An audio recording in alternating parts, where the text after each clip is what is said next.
So there was a time in my life where I was looking at a situation, faced with a fact and wanting to change my results. Many people are standing in this day of new beginnings, facing certain facts in their life. And this conversation here to empower them to know that they can go beyond it. So in my life, what I was facing, not just a new year, a new life, a new me, I was facing something called a health challenge. And not just any kind of health challenge, one where a doctor said to me, you better go home and pray for a miracle. And this was over 20 years ago. And I had worked with vision in business. I had worked with vision in my life. I had really become quite an expert in this field even before that information came to me. And that was such a shock. And let's just pause there for a moment, because what we've lived, what many have lived over the last several years, it's been a shock. It's been a shock. How do we find ourselves to the other side of this? And the quickest way to find ourselves to the other side of this, whatever this is, even if it's a new year, is asking, what does it look like? Where would I love to be on the other side of this? So what you're doing is you're taking where we are now, and then you're seeing where you want to go, and you're finding what's in the gap there. Is that what you're doing?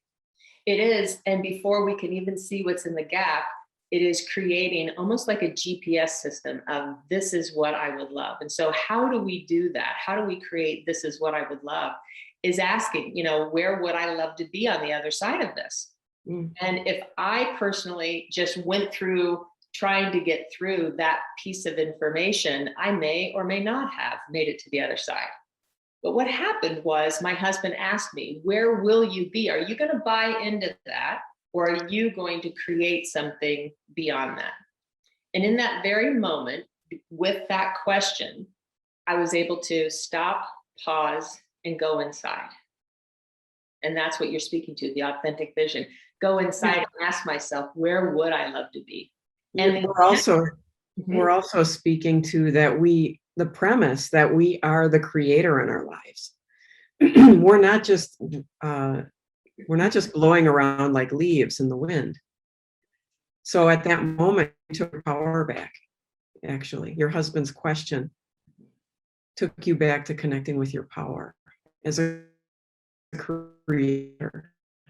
That's beautiful. Exactly what a great partner. In that moment, my mind could have come up with a lot of things, but I went to the heart of the matter. I went to, what would I love? Where would I love to be? And the vision that came to me was Hawaii. And I had never been to Hawaii. So the vision that came to me instantly, and again, remember, I had worked in vision before, so this was a little bit easier for me at the time. However, the vision that came to me was Hawaii. Now, here's the idea, and here's what's so important when we're thinking about visions, is it is about sensorizing the vision. It's about being able to literally feel as though we are there now. And so even though I was standing in a parking lot at a medical institution, I thought in that moment, I can feel myself, see myself in Hawaii. And although I had never been, I could sensorize it. I could smell plumeria. Like, what would it look like if I were in Hawaii? What would it feel like? What would it smell like? What would it taste like? And these are important elements in creating a vision, is literally sensorizing, because once we can sensorize it and literally put ourselves there, then we have the opportunity to emotionalize it.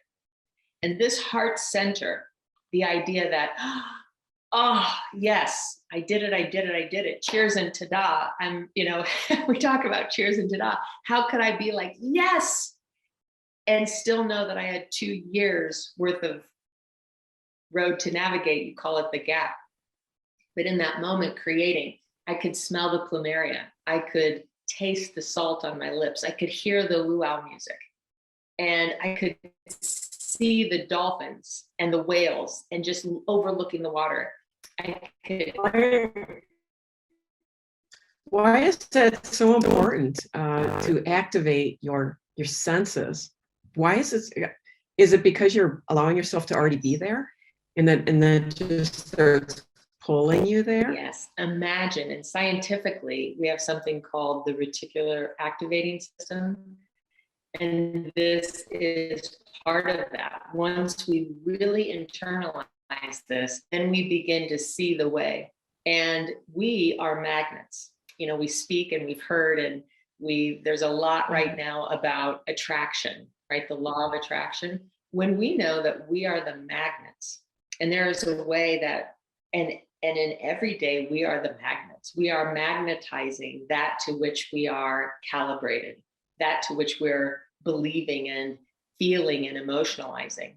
So when we look at why is this important, there are magnets that can pick up a paper clip, and there are magnets that can pick up a whole car, Yeah. or even bigger. So the idea is, how can we magnetize ourselves? How can we open ourselves? How can we become that match to then navigate that gap, to then live that life that we would really love?